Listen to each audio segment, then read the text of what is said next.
Hello, Dr. Felitti? Yes. Oh, hi, it's Stefan Molyneux from Free Domain Radio. How are you, Mr. Molyneux? Oh, I'm just great. Thank you so much for taking the time to have a chat. Yes, of course. I went over the materials that you sent to me with enormous interest, if not outright fascination, so thank you so much. We can do this one of two ways, or another way if you'd prefer. I can either do a short introduction before I publish the show, going over some of the stats and figures, and we can talk more about the conclusions, or I can ask you about the stats and figures, and you can then explain them and the conclusions, whichever is preferable to you. Well, why don't you go the first way, because you know better your audience and what you want to get accomplished. Okay, fantastic. And I don't want to waste your time with stuff that's in the material that I can easily reproduce for because the conclusions and I think the significance of what's being studied, I think, is where your intellectual capital, I think, is best applied. Okay. And is there anything that you'd like to focus on or talk about in particular just before we start? Well, this has been going on for a long time. I mean, the origins of the ACE study, in one way began about 1990, but in another way went probably back 20 years prior to that, simply based on counterintuitive patient observations in medical practice, where we were helping people accomplish things that conventionally were, conceived as incontestably good and wonderful, and finding that patients often fled their own success, were terrified, etc. And it really was dealing with those counterintuitive responses to what we viewed as successful treatment of problems that ultimately led to the ACE study. And certainly one of the unusual findings in the ACE study was that many of the conditions that we view as public health problems are indeed that, but perhaps more importantly, are also unconsciously attempted solutions to personal problems that are never raised, that are never recognized, that are basically buried in time and then further hidden by shame and by secrecy and by social taboos against exploring certain areas of human experience. That's a very, very important idea. A quick insight into that might be provided by the street drug crystal methamphetamine. Pretty much everybody understands that crystal meth is a major public health problem. The demonized drug, crystal meth.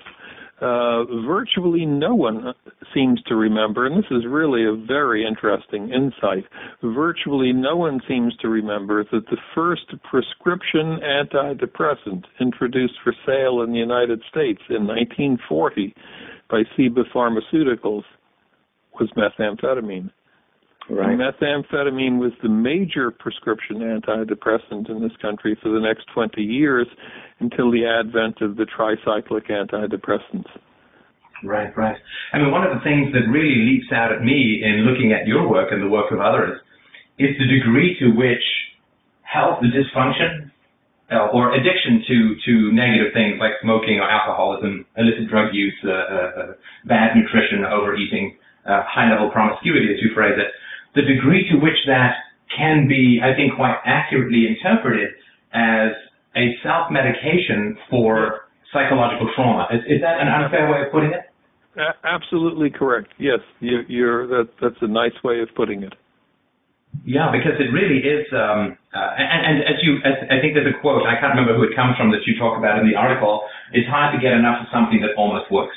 Yes. And I wonder if you could talk a little bit more about that, because I found that fascinating. In the early years of the obesity program, when we really had no idea what the hell we were doing, I mean, we thought we did, because we were using this technology of supplemented absolute fasting that allows one to take a person's weight down non-surgically about 300 pounds a year. I mean, it's very, very dramatic to see.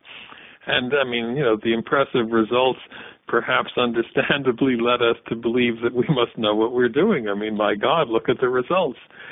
And it was people fleeing from that or occasionally doing something dramatic like being uncontrollably suicidal as a result of these enormous weight losses. It was really the pursuit of why these counterintuitive reactions were happening that led us first to stumble into the issue of childhood sexual abuse and then gradually into related issues of growing up in massively dysfunctional households. So back in those years, interestingly, when people had achieved a certain level of success with weight loss in the program, we gave away this coffee cup with that sentence on the side. It's hard to get enough of something that almost works. And we thought it was kind of a cute saying. And obviously we're inhibiting ourselves from fully understanding what it meant because it probably took another 10 years for us fully to understand what we were saying there. And that would be applicable for food. It would be equally applicable for smoking, for street drug use, for alcohol, for promiscuity, etc. It was a profound idea that obviously at some primitive level we recognized, but certainly the conscious recognition of it completely escapes us for a number of years. Right, and of course one of the great challenges is, I mean, as you mentioned, the average age of people in the study was 57, and It's not like you're going to, your first thought is not to look at what happened when you were 5, because it's so much later. The body has completely regrown, in a sense, over that time period, yet the scar tissue of early trauma seems to remain and continue to do its negative work, as you say, 50 years after the abuses may have occurred. Yes. That's quite shocking. Now, there were a few things. I mean, I have a lot of questions, of course, and whatever time you can give is gratefully accepted. But I mean, the numbers, of course, for those who are not familiar with these kinds of statistics, the numbers of people with significantly adverse childhood experiences is quite shocking. But I think that a case could be made that, despite the significant amount of the numbers, they may actually be underrepresented. And two things, I guess three things, sort of popped into my mind. I'm wondering if you could speak to these. The first is that these are middle-class people who have really good health insurance. That's the sort of control group, though, of the population that you're limited to by the nature of the study. And so, in a sense, the people who had more significant problems because of high ACEs would not be represented as greatly in that population because they may not have even made it to a life of the middle class with health insurance and all the other things. So the people who are more functional are in your study than less functional, I would say. The second, of course, is there's underrepresentation in general with people talking about trauma because people don't like to talk about it. And I guess third, there is the problem of amnesia, right, of people who really can't remember stuff. So I was wondering if you could speak to that. Well, the issue of amnesia is potentially an important one and an interesting one. I had never really given it much credence in terms of everyday practice, thinking of it mainly as a theatrical device of Hollywood movies of the early 40s.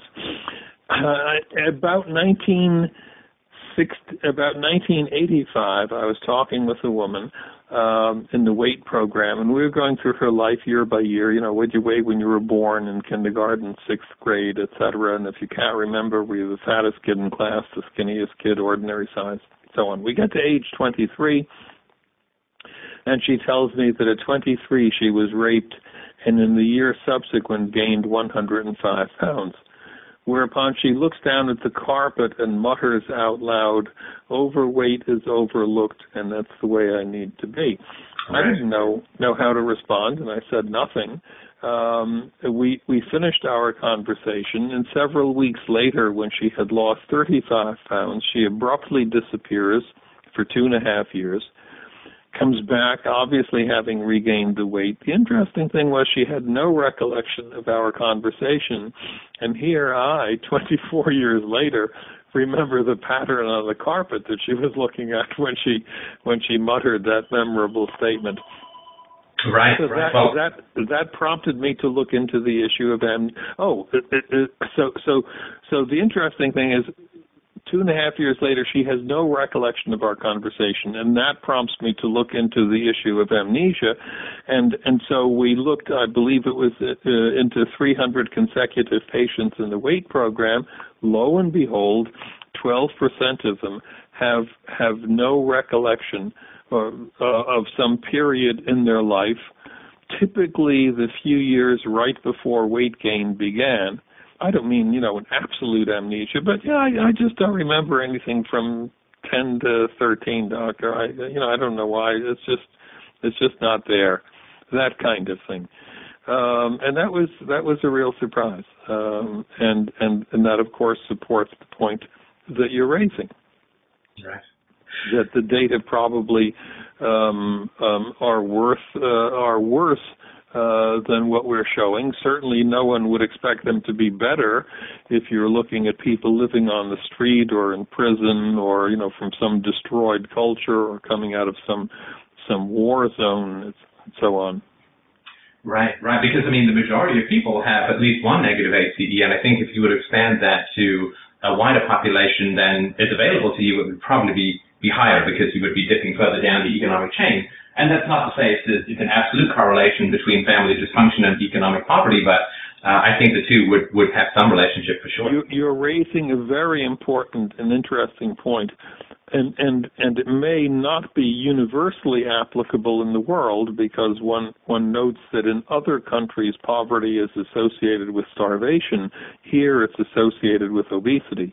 But in the United States, it's commonly viewed poverty is commonly viewed as a causal factor. Well, I'm sure it's hell not arguing that poverty is good for anybody, but what we've seen is that very often it's clearly an outcome. Yeah, and one of the things that struck me is the degree to which an increase in ACEs is correlated with an increase in negative appraisal of job performance, problems with employment, all of which would be associated with impairment to income potential. Exactly. Right. I was also very interested in the fact that you said women are 50% more likely than men to have experienced, was it 5 or more categories? 5 or more, yeah. Okay. Right. Now, do you think that's self-reporting, or do you think that's it's more honest self-reporting in a sense, or less amnesia, or do you think it's an actual increase in the abuses? I believe it's an actual increase in the abuses. Women are in general more vulnerable. They're to some degree brought up to be more vulnerable. They're more likely to be the object of sexual molestation, etc. Right, yeah, and that's, of course, particularly tragic when it comes time for them to be mothers, right? That's how some of the cycle can. Absolutely. Now, you also had a sentence in your paper, the one that you sent me, which gave me pause, because we like to think that there is a general increase in the quality of parenting over time, and something that you pointed out, I'd like to get a little more information on, make sure I understand it correctly. You wrote, we find no evidence that there has been changes in the frequency of overall adverse childhood experiences in various age cohorts spanning the 20th century. Yes.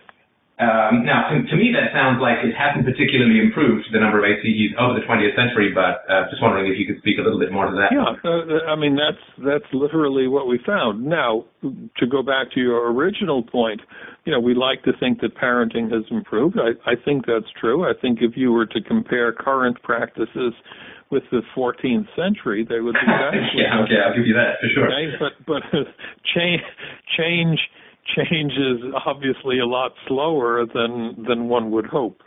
The one thing that clearly is different is media attention to items now that 50 years ago or 100 years ago never would have appeared in the media.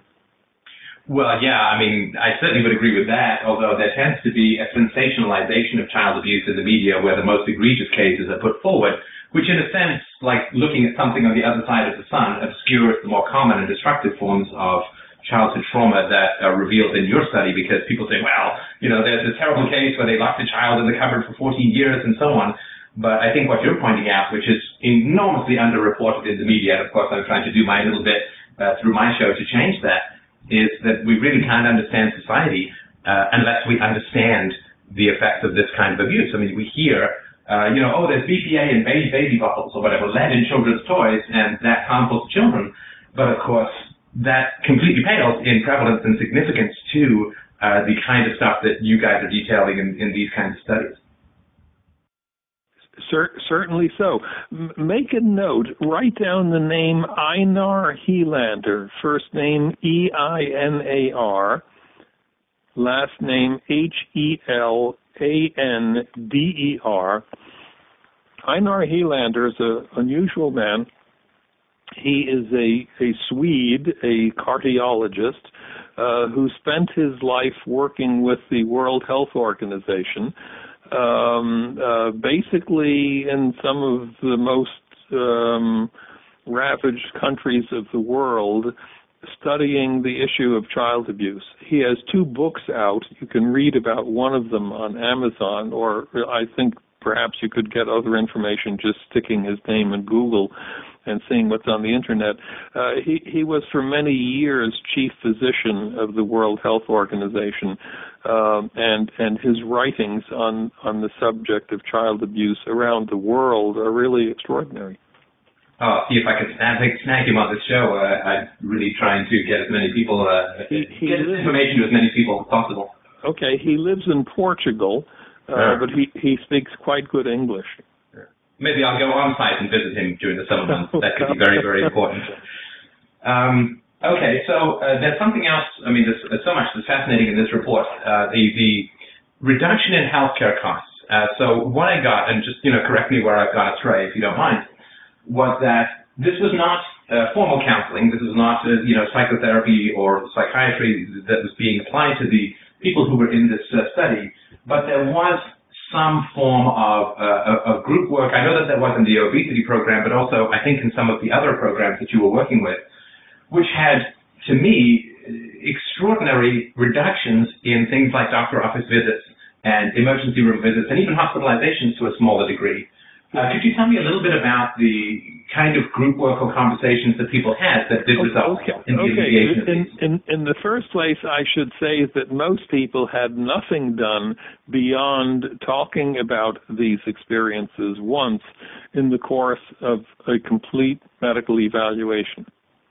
Oh, and what was the question? Sorry, you noted the question. Was it what happened and how do you think it's affected you in the years since? That was our generally most useful response. In other words, we'd be in the examining room with the patient and say something like, I see on the questionnaire that you were raped as a young woman. Can you tell me how that has affected you later in your life?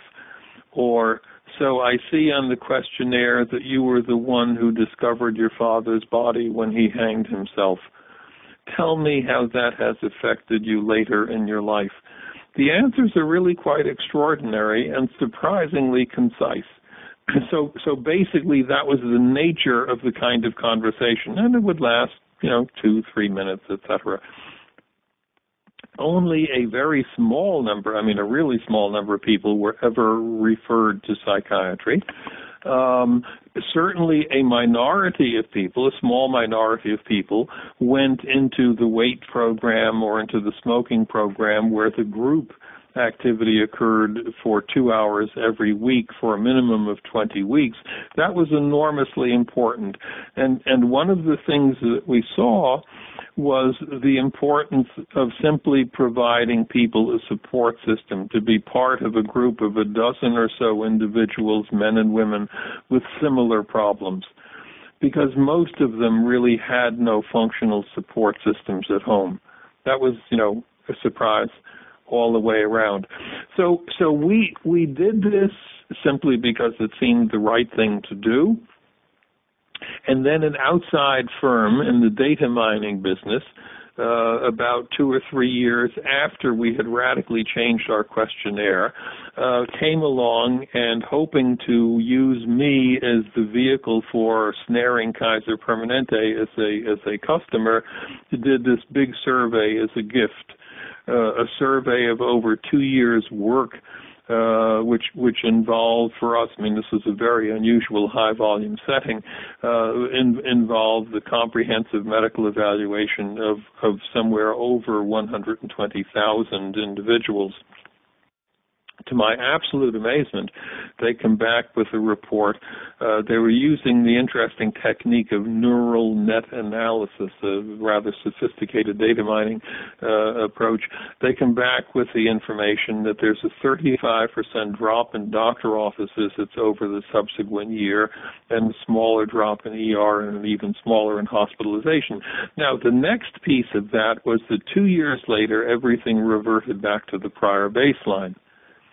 So there was a 1-year improvement after this few minutes of conversation about these traumas and then it disappeared, and so the question that I'm always asked is, what did you do, and how come the effect disappeared?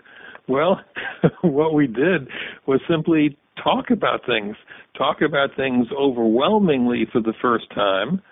Doing it comfortably so that people were able to leave without having, the feeling that, oh, God, even the doctor's, uncomfortable with this, how awful this has been, etc. Slowly I came to realize, it's kind of interesting. This is not too different from what's done in the Catholic Church and called confession. And that technique has been around for about 1,800 years. It's a brief conversation with an important person about things that one doesn't ordinarily talk about. There's the pronouncement made that you're still a decent person. This can be fixed, etc. There's no psychologist outside the confessional door. There's no referral to elsewhere. The whole process is remarkably brief. And yet, its persistence for 1,800 years suggests, obviously, that there must be some social benefit out of it if it's lasted that long. So and it is really chilling to think that the people who are in these people's lives, the husbands, the fathers, the mothers, and so on, that such relief could be provided to people from just a few minutes of concerned and, I guess, neutral, in a sense, questioning, that such relief can be provided, but it's not, and that's so incredibly tragic to think of that. Certainly so. I mean, there's an enormously high price that is being paid for secrecy. Right. It's certainly comforting to other people, which is really its function. Right. Yeah, because the costs, I mean, it's hard to even imagine the dollar figure that would be associated with a 35% reduction in doctor office visits, 11% reduction in emergency department visits, and a 3% reduction in hospitalizations. That would run into the billions and billions of dollars, I would imagine. Without question. And that's a two-edged sword. I mean, there are two sides to that. If you're a physician in solo practice in the community, if someone comes wildly, enthusiastically speaking about a 35% reduction in doctor office visits, well, that may not be greeted with wild enthusiasm. If, like me, you're someone working in a closed system on salary, well, that's potentially of great interest. Right. Because the outpatient budget for Kaiser Permanente in Southern California is $14 billion a year. So, if this is replicable, and I believe it is, you're talking potentially then, a $4 billion savings. Now, there's a two-edged piece to that, too. The naive outside view is, oh, my God, people at Kaiser are going to be thrilled about that. Well, on more careful viewing, what one sees is that there are not many administrators who would be eager to step up to the plate to take a swing at a $4 billion pitch, correctly perceiving that if they screw that up, people are going to remember them. And equally correctly perceiving that they were hired to keep the ship on course, not to make a right-angle turn looking for the Northwest Passage.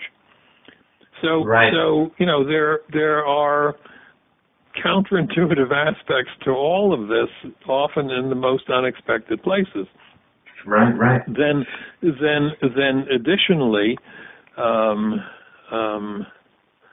Oh, where did I want to go? Oh, yes. The reversion back to prior baseline to 2 years. That was fairly easy to understand because we use a unified medical record. Everything that happens is in this one chart. And so there are our notes literally printed with laser-like clarity, okay, about what has happened in the past and so on, and our thoughts as to how that relates to what's going on now. They might just as well have been printed with invisible ink, because almost never did anyone pay any attention to those and integrate that into ongoing care. I mean, that was just, So when they would go back to their doctor, the issue that came up in the Kaiser Permanente survey was not addressed in any way going forward. Is that right? Yes. Right. No one would imagine that a 3 to 5 minute conversation, cures decades of long-lasting and physiological, by this point, trauma. I don't know. Ongoing. I wouldn't say that it cures decades, but produces a significant and measurable improvement in things. Right.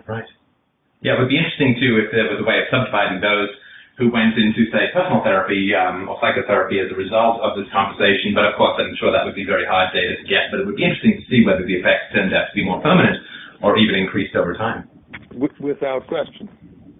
Now, you say, of course, that doctors would, in some ways, would be resistant to a 35% drop in patient visits. But if I got the emotional undercurrents of something that you were talking about in both the obesity and the childhood trauma studies that you sent me, there seems to be, among physicians, if I understood what you were writing correctly, a kind of nervousness around, I think you phrased it, patients who present with illness but no disease.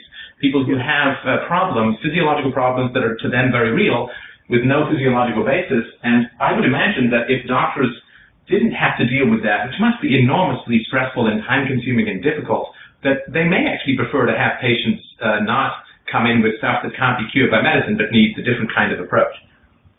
All of that's true. But what you're leaving out is the fact that it's uncomfortable thematic material to deal with. Here's a good insight into this. Remembering that the speaker at meetings is the only person typically who can see the faces of everyone in the audience. In presenting this to large medical audiences, several hundred physicians, what's striking is that reliably by 8 or 10 minutes, the level of anguish on people's faces in the audience clearly exceeds anything that you would sensibly attribute to empathic responses. Huh. It looks pretty clearly like personal ghosts are being awakened. And oftentimes people will come up afterwards, and make that explicit. So that's a very... Like it's tough for me to deal with the stuff because I have some ACEs that I haven't processed or whatever, and is it something like that? Exactly. Right. Exactly. And I would imagine, too, that doctors, we have this weird dichotomy within our society that goes all the way back to the Greeks, and it's sort of the mind-body dichotomy. If it's all in the mind, it can't be in the body. Like the two are completely separate.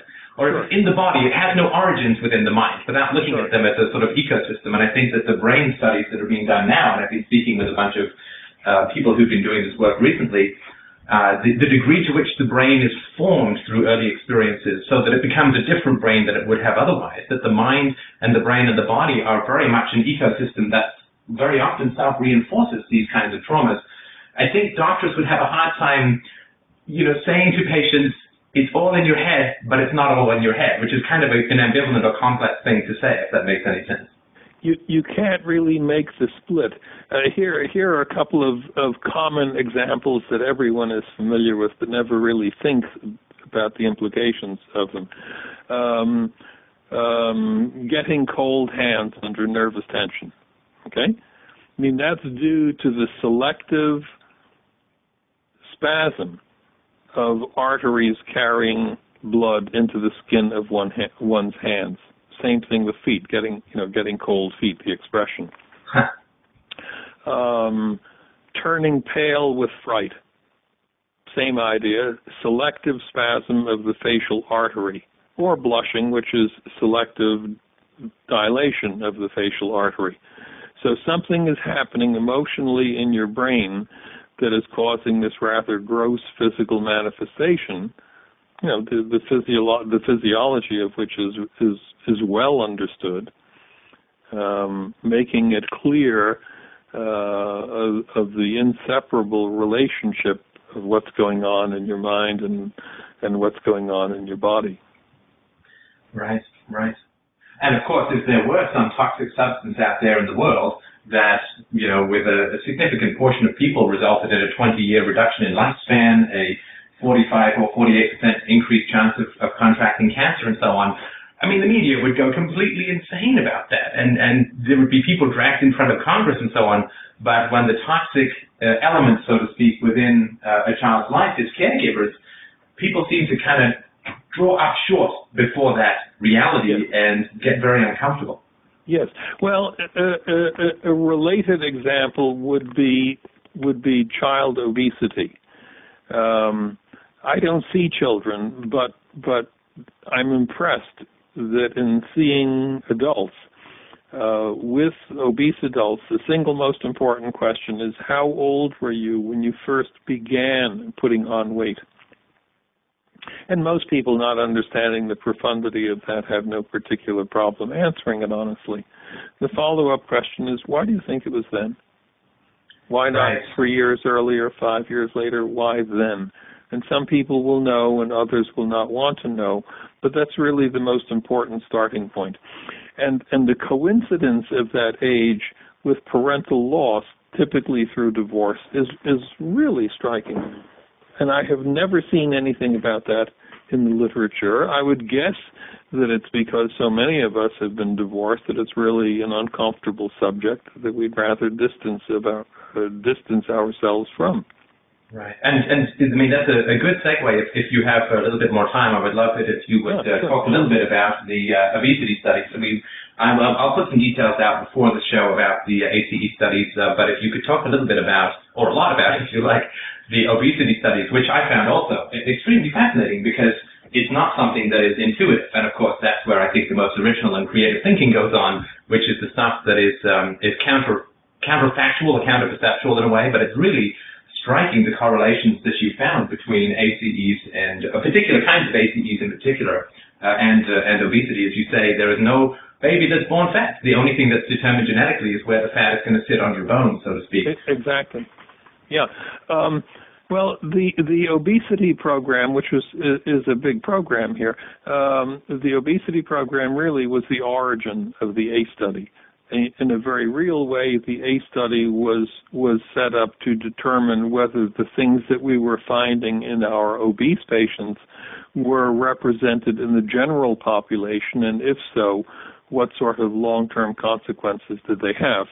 And when I say things that we were finding in our obese patients, I'm talking about unexpected early childhood adverse experiences. And that was, well, I mean, here is the memorable case. 1985, a young woman comes in, 29 years old. Can you help me with my problem?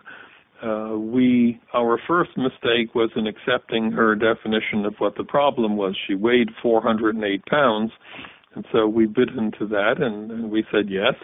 And in 51 weeks took her from 408 to 132 pounds. Sorry to interrupt, but this is on the 400-odd calorie with correct electrolytes and minerals and supplements and so on, right? This is severe starvation without medical consequences, right?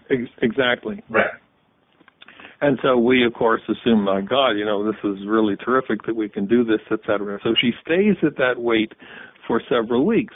And then, in 1 3-week period, regains 37 pounds, which I would have previously thought to be physiologically impossible. And in pursuit of why, ultimately it turns out that she was sleep eating. She was eating in a somnambulistic state and eating very large amounts, perhaps larger than might have been ingestible in a fully conscious state. And that coincided with the day that some guy at work propositioned her. Is that right? So that was kind of interesting, and so in pursuit of, well, it seems like kind of an extreme response to being propositioned. Then comes a lengthy incest history with her grandfather. Oh, and so suddenly even her job makes sense. She's a nurse's aide on the night shift in a convalescent hospital. That is to say, she's paid to stay awake and on her feet all night long while the old people are in bed. Oh, boy. And that's almost like the amygdala gets up for a snack, right? Yeah, That's deep down in the fight-or-flight mechanism. Yeah. So she quickly is back over 400 pounds and disappears for 12 years. She then comes back and joins a group that we had put together for people in the 400 to 600 pound range. And after being a participant in that for about 2 months, comes in and announces that her family has collected $20,000 for her to have bariatric surgery. She has the surgery, and at a point where she has lost 96 pounds, which is not clearly obvious to me. I mean, I took her word that she had done this, but the volumetric reduction of 96 pounds is not that clearly visible when you're starting out over 400. At a point where she's lost 96 pounds, she becomes intractably suicidal, is hospitalized 5 times within the ensuing year, gets 3 courses of electroshock to try to control the suicidality, etc. And then on video, in a lengthy video interview, she says very clearly in response to, why did this happen? Why the suicidality? Her answer is the weight was coming off faster than I could handle it. My wall was crumbling. My wall was crumbling. Right, so the fat is a shield, in a sense, against unwanted sexuality, which awakens the trauma of the history, right? Yeah. Overweight is overlooked, right? Exactly. Being fat was not the problem. Being fat was the marker of the problem. And in fact, it was a very real solution. And do you recall, or do you know what happened to this brave and tormented woman? A very interesting story. The video interview that I have with her is about an hour long. She's now in her early 40s, and she's fairly thin, 250 pounds or so, and she's comfortable speaking. And the reason she's comfortable is because she knows she's going to die soon. And the reason she's going to die is because in the intervening years, she has developed a condition known as primary pulmonary fibrosis.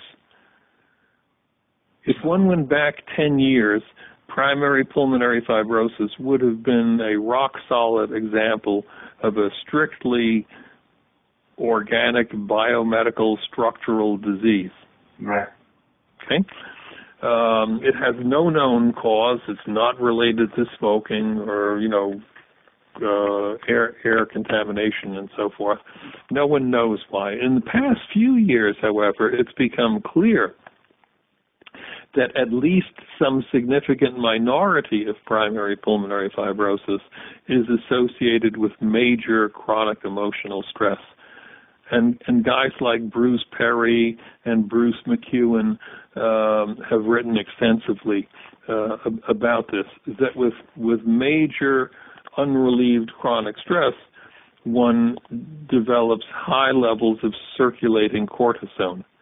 Okay, that's damaging in its own way, like taking cortisone, say, for rheumatoid arthritis, creates its own problems given time.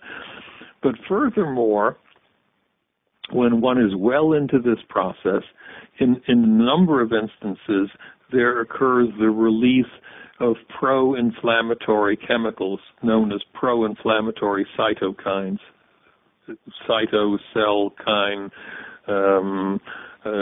K-I-N-E, action, chemicals effecting inflammatory changes in the lining of small blood vessels, closing those vessels off and causing the scarring and destruction of the tissue that would be supplied by those vessels. So the irreversible scarring of primary pulmonary fibrosis in at least a significant minority of cases appears due to the release of these pro-inflammatory cytokines decades into situations of chronic major stress.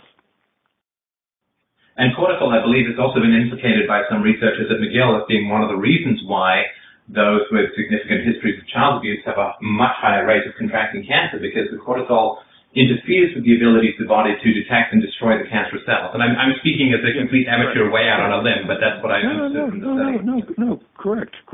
And a straightforward example of that many more people would be familiar with would be the fact that if someone is on lifetime immunosuppression as a result, let us say, of an organ transplant, that the prevalence of malignancy in those people is higher as a result of the lifetime immunosuppression. Another way of putting it is all of us every day are having a few bacteria run through our bloodstreams. Brush your teeth, minor cut, a hard bowel movement, whatever. Few bacteria run. Our immune systems process those things out, and we never know the difference. Okay, the same thing in terms of malignancy. We're all forming malignant cells at a very low rate, and they're routinely processed out. So getting cancer means one of two things. Either the rate of production of malignant cells increases markedly, exposure to carcinogens, to heavy smoking, and so forth, or something is damaging the body's immune system's ability to process those abnormal cells out. And that's what you're dealing with when you're talking about long-term hypercortisolemia or other forms of immune suppression, such as are used in situations of organ transplants. Right. I also found it interesting, and it's a very sensitive subject, as of course is everything that we're talking about here, but the sensitive subject that I thought stuck out in the obesity program was I think as you phrased it, the unrecognized and unspoken benefits of obesity. Now, we talked a little bit about that, but if you could expand on that, I'd appreciate it. Well, that's really interesting. Every week, every Thursday evening, and if you're ever in San Diego, let me know ahead of time because you could sit in and hear this firsthand. Every Thursday evening, we have here a meeting for people who are thinking that week of joining the obesity program. And I'll explain to them that rather than describing the program to them, we're going to give them a free sample. We're going to do some stuff typical of the program with them, and they can use that to decide whether they want to or don't want to join the program. And I explain that the same dozen or so people meet for 2 hours every week with the same counselor, basically working on answering certain questions as a group that we have found productive in the course of treating successfully and unsuccessfully about 30,000 people now. And so here's the first question. Tell me why, not how is obvious. Tell me why you think people get fat. And the answers are spectacular. Okay? Stress. In what way?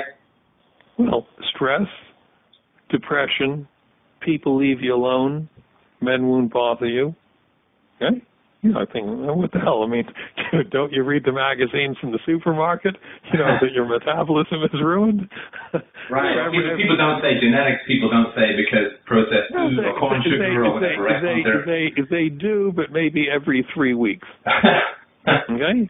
I mean, and I'll point out to them, look at your list. Notably, look what's missing from your list. And if you had been here last week, you'd have seen a very similar list, or last month, etc. Okay. Second question. We all know, God knows we know here, that sometimes people who lose a lot of weight regain it all, if not more. Lose 100, regain 120. So when that happens, why does that happen? And always people will quickly respond because if you don't deal with the underlying issues, it'll come back. And that's rather a profound insight.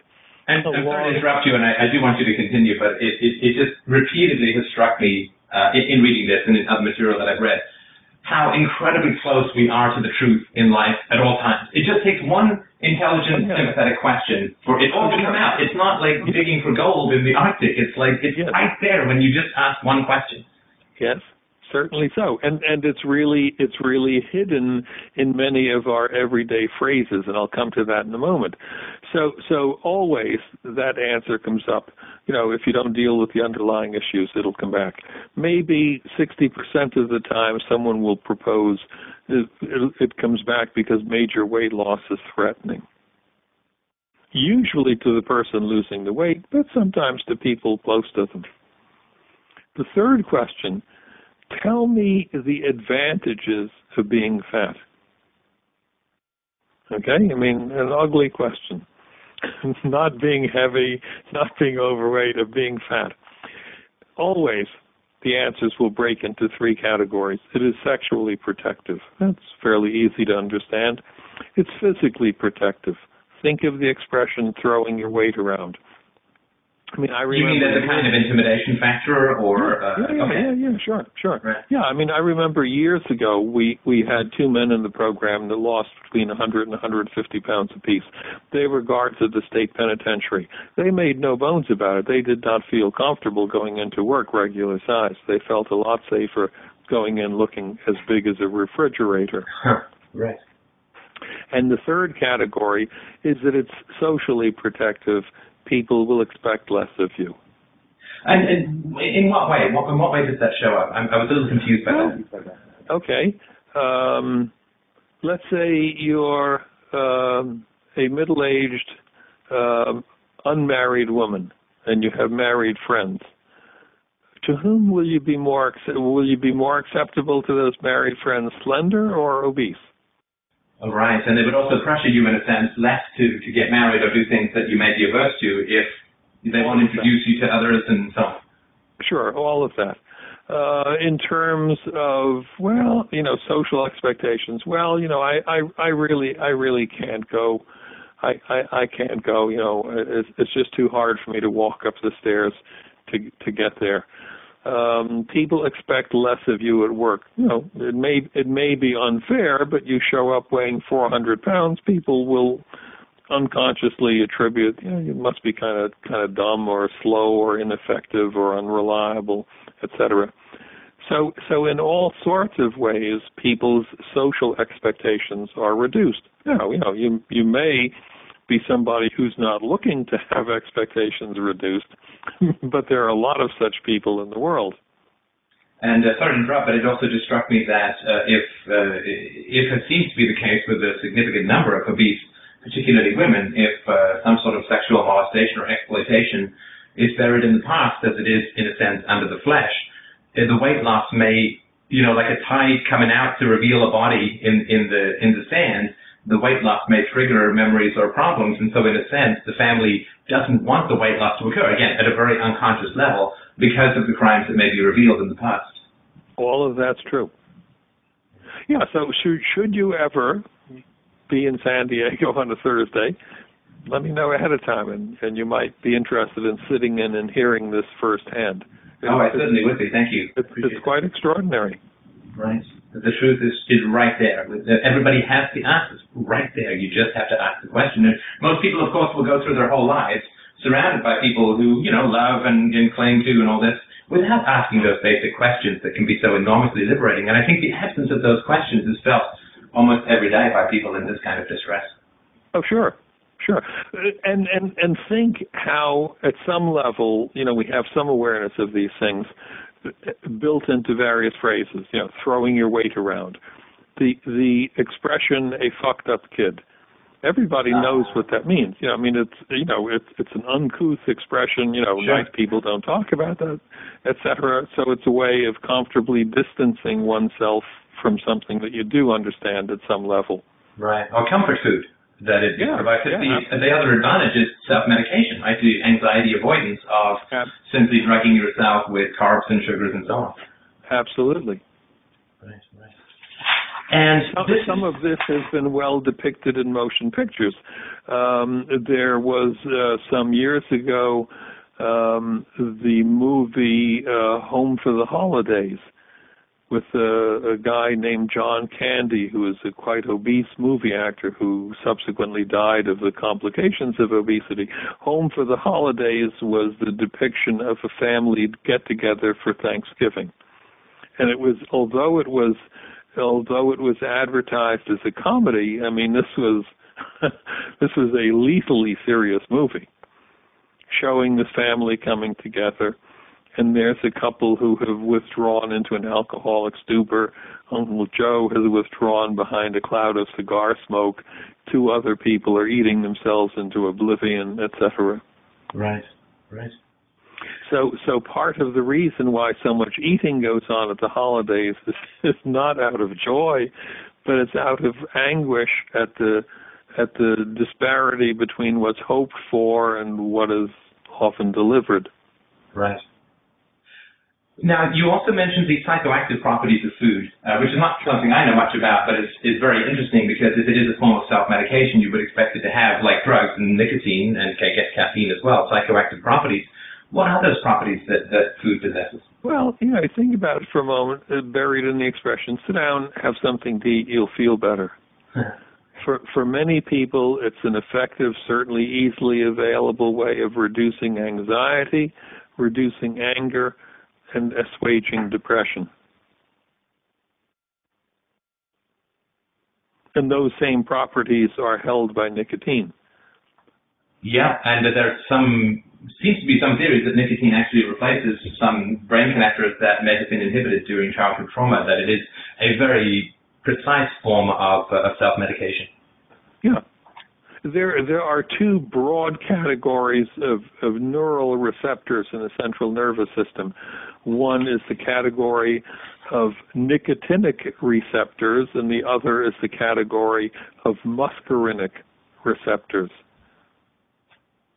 So it has a fairly broad range of neural activity.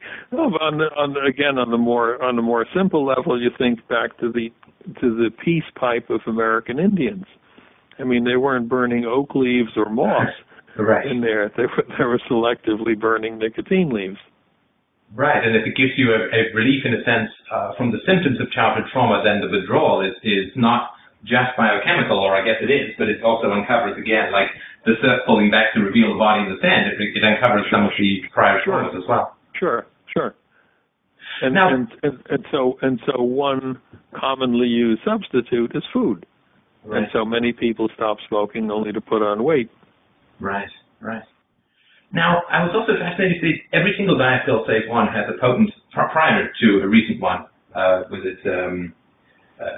a potent antidepressant activity. Yeah, exactly. And recently there have been a whole new category that have come out of so-called fat absorption blockers. Simple enough idea. But the thing about antidepressant activity is an important one. Starting back in 1932 with dextroamphetamine. And proceeding up through all sorts of variations on that, the only exception having been fenfluramine, which was half of the combination of fen-phen, which was phentermine, potent antidepressant activity, and fenfluramine, potent anti-anxiety activity. Right. And the two major predictors that you identify of regaining weight after being lost, the history of childhood sexual abuse and currently being married to an alcoholic, was also, again, almost every other sentence or paragraph sends a chill down, I think, a sensitive person's spine that those two things being significant predictors, of course, they have nothing to do with nutrition or exercise, I mean, as the cause of these issues, but are very much environmental, and we would assume a reproduction of prior traumas. Well, you see, you bring up an interesting point, because oftentimes the discomfort of dealing with the serious underpinnings of obesity is concealed by quick referral to a dietitian, as though lack of knowledge is why you're fat. We need to teach you how to eat right. Well, so you take my patient who was raped at 23 and gains 105 pounds in the next year. that kind of thinking would imply that she must have obviously had the knowledge to eat right for 23 years because she was slender, and then getting raped that causes that knowledge to fall out of her brain.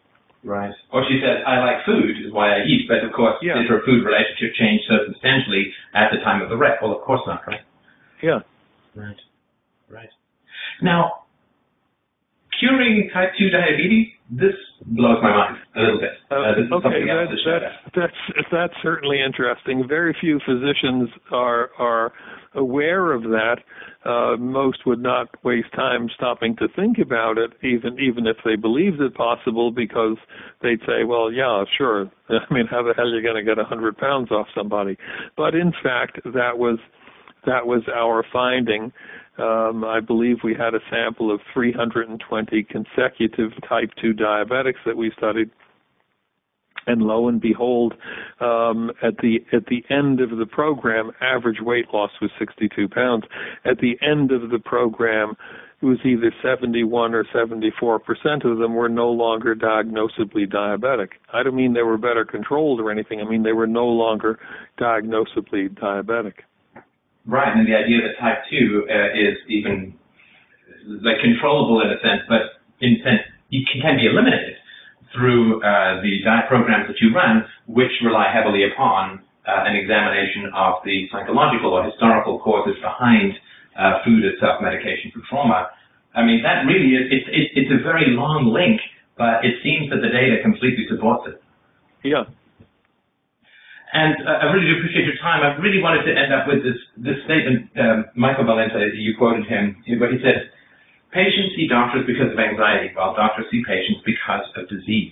Therein lies the problem between the two. Now, obviously, we could spend hours just talking about that one statement, but you included in that, I think it sums up a lot of the work that you do very well. If you could expand on why that quote is so important to you and has such great resonance for me. Well, that we're often working at odds. We're not working on the same problem.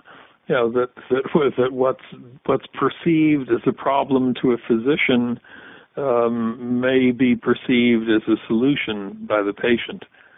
I mean, I have never yet met anyone who smoked 2 or 3 packs a day to get lung cancer or heart disease or bladder cancer. People smoke for relief because of the psychoactive benefits of nicotine, which has potent anti-anxiety, antidepressant, appetite suppressant, and anger suppressant properties that have been well documented in the world's medical literature, certainly in the first 2/3 of the 20th century. Interest in pursuing that line, for the past third of a decade or so, third of a century or so, has fallen off, coincident with the huge public health onslaught against smoking. But that's interesting, you see, because here in Southern California, I mean, it is very difficult to smoke comfortably. You can't smoke in office buildings and hotels and bars and restaurants and so forth. You can't even smoke on a public beach, for God's sake. Now, the interesting thing is that in the past 13 years, in spite of this ever-increasing public health onslaught against smoking, in the past 13 years, there has been no net decrease in cigarette smoking in the United States. It's about 22%. A huge decrease in the 60s and 70s with the first Surgeon General's report and so forth. All of the nickel and dime smokers kind of dropped out. The people who weren't smoking, or whose smoking was not a symptom of significant prior trauma, were able to drop the habit relatively easily, but there's the hardcore people for whom it's a necessary self-medication in the absence of alternatives. Exactly. Right. And the benefit of nicotine will occur with inhalation in 15 or 20 seconds. The risk of it, which is quite real, will occur in 15 or 20 years. And most of us, faced with major current problems, will end up selling out the future to get current relief. Right, and of course, if you've grown up in a troubled household, the deferral of gratification is not something that you will have been taught much about, sadly. Well put. Not everyone is interested in serving out a full life sentence. Right, that's a very powerful way. I mean, I remember a year or two ago with the third question in the obesity meeting, What are the advantages of being fat? Some guy in the back row who hasn't said anything blurts out, "It don't last as long." What doesn't last as long? Your life. So, okay, well taken point. I mean, we don't pay attention to that. Depression is a huge issue underlying obesity. I mean, I never met anyone who got fat out of joy. Right, and of course, in that mindset that life is a disease that you cure by overeating, it's a chilling perspective. But yes, yes. And now, I've only been working in this data set for a short kind of period of time, though I've been working with trying to help people to understand the links between prior trauma and current dysfunctions for years and years. So and clearly this information needs to get, I think, to a wider audience. But as you point out, Freud was the first to discover that certain kinds of illnesses previously diagnosed as hysterical or whatever actually had their roots in childhood trauma. And that's over 100 years ago, and there still seems to be such a large barrier to getting this information out. Do you have any suggestions or thoughts? I'm sure you do, but what are they in terms of getting this information out to a wider group? I'm hoping to find some capable author who would be willing to write a book for general audiences on the ACE study. And the title that I would propose would be Turning Gold into Lead, and the subtitle would be The Adverse Childhood Experiences Study. Right.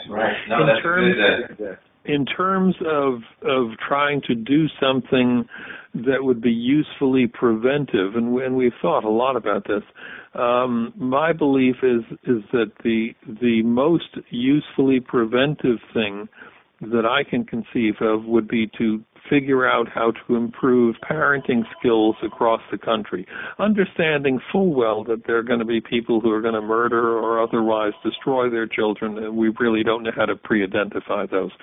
But there are a huge number of people who have had no first-hand personal experience with supportive parenting in their own childhoods, many of whom want to do better, might do better if they only knew what the hell supportive parenting looked like. So how could one provide that information affordably, acceptably, etc., and not run into problems like, goddamn government's not going to tell me how to raise my kid, etc. And the one thought that occurs to me recurrently is the enormous potential that soap operas would have. Well, I wasn't expecting that, so tell me more. I wasn't expecting that, so please tell me more. Yeah, right, okay. Huge audiences, the bill is paid for. What we're talking about is thematically lurid material in the hands of capable writers. What if you were to weave into the storyline of a soap opera an illustration of what destructive parenting looked like and how it played out over time, contrasting that with an illustration of what supportive parenting looked like and how that played out over time? Basically, you're not giving lessons. You're telling a story. Okay, so you're flying below the radar of resistance. Right, and of course, the majority of people who would be watching it would be stay-at-home moms. And of course, the hand that rocks the cradle carves the future, rules the world, however you want to put it, right? Yep. So I'm looking for someone who'd be interested in developing a pilot for that to test it out.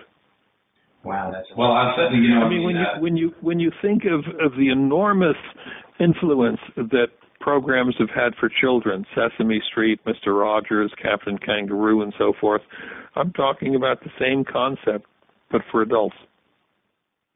Well, I'm arm in arm with you there, brother, about the need for that we can only create a better world through improved parenting.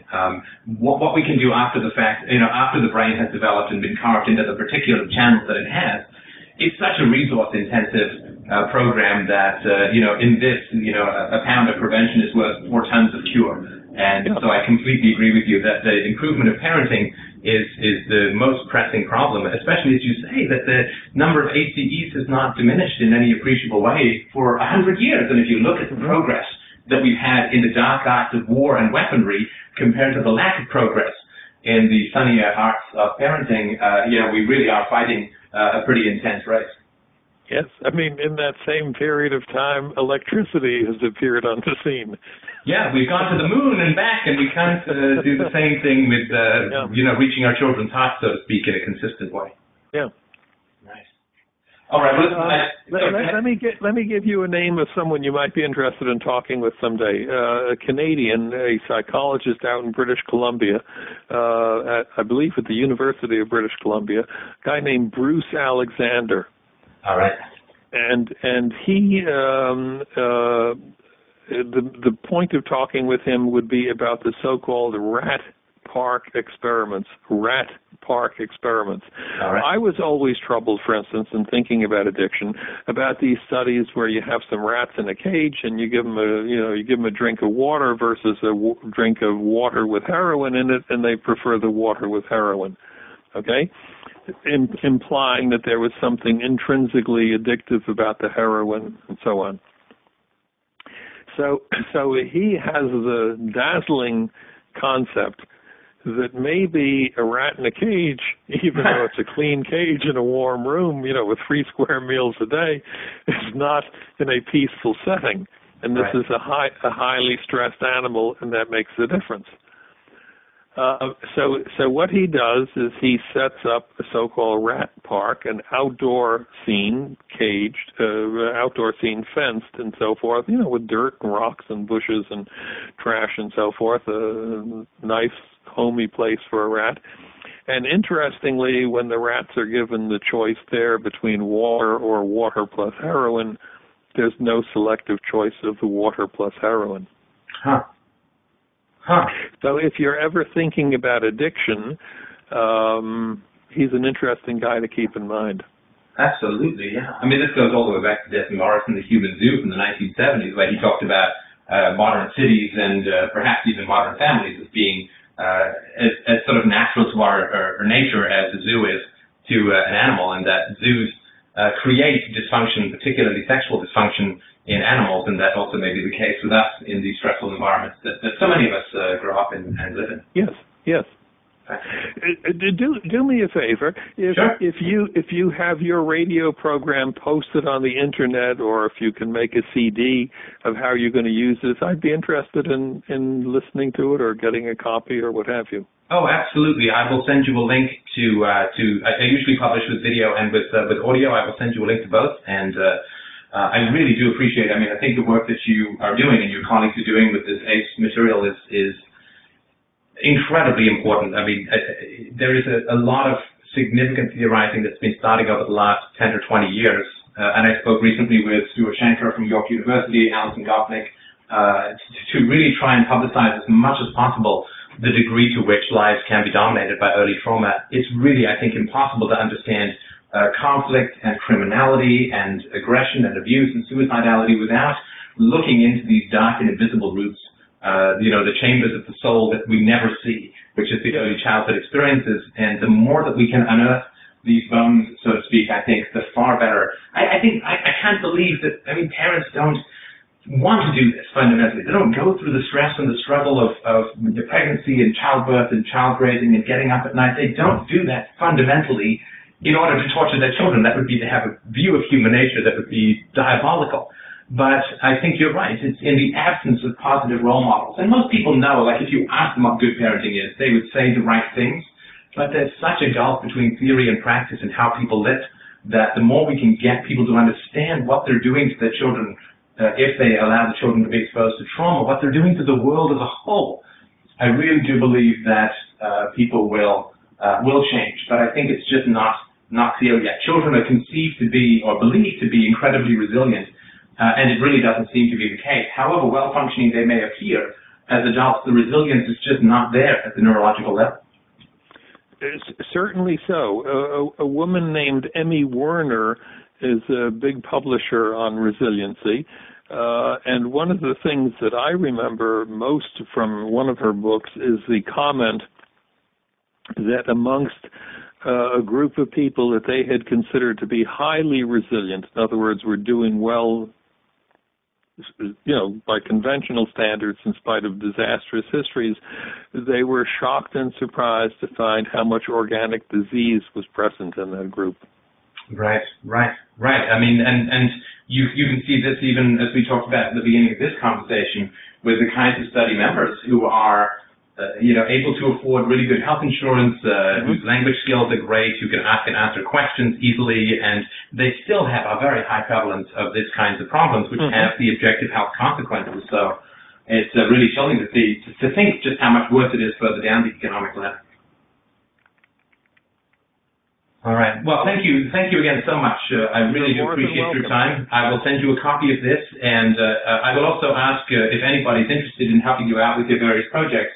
They can send me an email. I'll host@freedomainradio.com, and if it seems to be with a resume, I will forward anyone along to you who might be of interest, because anything that I can do to help what you guys are doing, I'm more than happy to do. Thank you kindly. All right. Take care. All the best. Best wishes for the holidays. And yes, you too. Too. Thank you very much. Bye-bye.